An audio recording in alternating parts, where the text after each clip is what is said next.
My name is Diego, and I am 23 years old. I recently moved in with my aunt in Sayapalapa to a house very, very close to Cerro de la Estrella. It wasn't for nothing. My mom went to work in the United States, and I had to finish my degree here in Mexico City. It's staying alone in an apartment I couldn't afford, so I moved in with her. Like when I was a kid and came to spend the Christmas holidays. Her house always gave me peace. Although it is quite old, it is very well maintained. And the garden gives me a very good vibe, especially the one in front, which is always full of perfectly arranged plants, smelling of rue, rosemary, and wet earth. My aunt says they are protective plants, that the hill, although beautiful, has things that are better kept away, and that there are plants that don't let anything try to get in. Since I was a kid, I heard that this hill has something strange, that you can see lights in the early morning like balls of fire. Some say that there are shadows that move where there is no one, that you see people go up at night but never come down. My cousins told me things to scare me, but I also knew they weren't making some of them up. In particular, one story always intrigued me, that of a woman, a witch, who floated on moonless nights with her arms outstretched like a virgin. But there was nothing sacred about her. Rather, it seemed that she was floating in that shape, in that position, to mock the faith of those who saw her. A silhouette that climbed toward the hill without moving a muscle, moving so far away that it was lost in the hill, in the darkness at the top. I never knew where that story came from, but all the kids on that street and around it that I used to play soccer with had heard it at some point, even though no one had ever seen it. And they all said the same thing: if you do happen to meet her, don't let her see you, because if she does, something will stick with you. You'll go crazy. You'll never be able to stop watching it. That particular story had perhaps never scared me so much, especially because it was told to us several times by a taxi driver who sometimes played soccer with us, a man who always seemed to be drunk and who told us that story a little differently every time he told it. That era of legends, although very striking and interesting, seemed more like ghost stories to scare children until someone very close to me, someone who had no reason to lie to me, told me something about it. It was one night when I was super stressed out about school, complaining about everything, when my cousin Ivan, who was visiting, came to greet me. He is my Aunt Cia's son, but he no longer lived there. He had gone to the north of the city. I was now the one who slept in his old room. I remember I was in the kitchen. My aunt had already fallen asleep, and I couldn't concentrate on my notes. It seemed strange to me that Ivan didn't leave. He had said goodbye to his mother. I thought he had already gone, but I got up to turn off the TV, which was distracting me, and there he was still at the window, opening the curtain a little, with his eyes on the hill.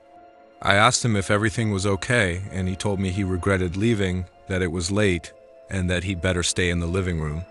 I told him no, that he should sleep in his old room. After all, I was going to be working well into the early morning. But he told me he didn't like his room, the window, that view. I swear at that moment it seemed like he was joking. His face, his tone, it was like he was about to tell me a horror story. But he wasn't like that at all. And then he told me the following: "Don't laugh, but I need you to forget for a moment all the times when we were kids and I told you not to believe people's stories and all the things that were said to appear around here. Seriously, I need to tell you something that only a friend knows. And I feel like I have to get it out, and you're going to trust me more than he did. Because I feel like the day I told him, he didn't make fun of me just because I was right in front of him, but I'm going to tell you. Just promise that you're going to believe me." I laughed lightly, nervously. I told him to go for it, that I wasn't going to be scared that easily. But when I saw the way he told me, the seriousness on his face, his watery eyes, his cracking voice, my smile disappeared. What he told me happened in 2016 when he was 20 one night. He was returning from a party in Ermita with some friends. He had to drive because he had taken his girlfriend, but after dropping her off at her house, he returned alone. He always preferred someone else to drive so he could drink, and because there was something about those streets near the hill that made him very nervous at night. It wasn't the darkness. He wasn't referring to those hours of the night when there was no one outside anymore, when he felt completely alone. When he felt that whatever he saw, whatever happened to him, would happen only to him. Everything was peaceful until, getting close to the house, the main street he always takes was closed. There were 2 police cars and an ambulance. He never knew what happened, but he couldn't get through. So he turned around and went down a side street that goes up parallel, closer to the hill and alley. I never liked that street, he told me. Not because of ghosts or anything like that, but because it's very lonely. It has houses, but many of them seem half abandoned, and it's all poorly lit with old street lights and hanging wires. But it was already around 2:30, and he just wanted to get home. He said he was going slowly, with the volume of the music very low. The tires were going over the potholes with some difficulty, and then, without warning, the car began to vibrate, as if something had fallen on it. But at the same time, as if something had gotten stuck between the tires. Not a blow, but as if something had grabbed onto the roof, as if something was weighing on it. And at the same time, as if it had run over something. He braked, his blood drained. He thought the car had been damaged, or worse, that something had fallen on it.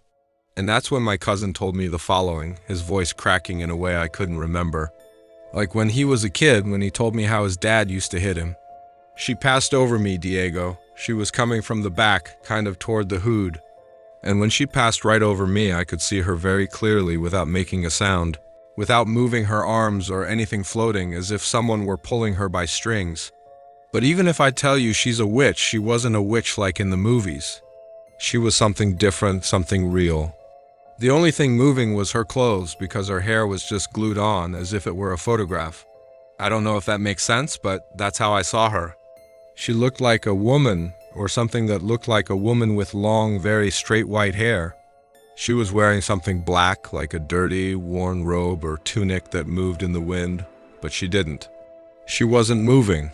Her body was completely rigid, as if she were a floating mannequin but with presence, with something very heavy that could be felt around her. The most horrifying thing was her arms extended to her sides, motionless as if she were hanging from the shoulders in a downward hugging position, but without effort. I swear, Diego, I don't know if she was a witch or a ghost. I don't know if she was something more. I only know that I saw her pass over the car, and when I saw her cross, I knew I shouldn't move. That I had to act as if I didn't exist. It was as if my whole body was telling me that if I made even a noise, she was going to see me and I didn't want to face her. I didn't want her to turn around. So I stayed staring at her back, her white hair, and the way she slowly climbed toward the hill. He told me he saw her ascend as if the hill were calling her. That she wasn't flying fast. She didn't disappear. She just drifted away little by little, floating motionless like a doll until she was lost in the blackness of the night. When he could breathe again, he moved forward with the car. He didn't want to look in the rearview mirror. He didn't want to look at the hill.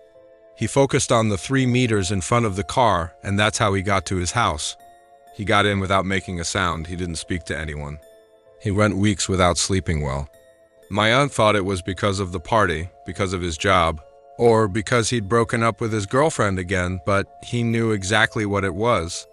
And there, years later, in that house, he told me like a secret, like something he needed to share before it was lost, before he went crazy, as if for some reason he wanted to keep that memory alive.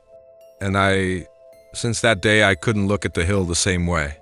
All the legends, all the tales, all the stories about witches I'd been told since I was a child, since I didn't live there, now looked very different.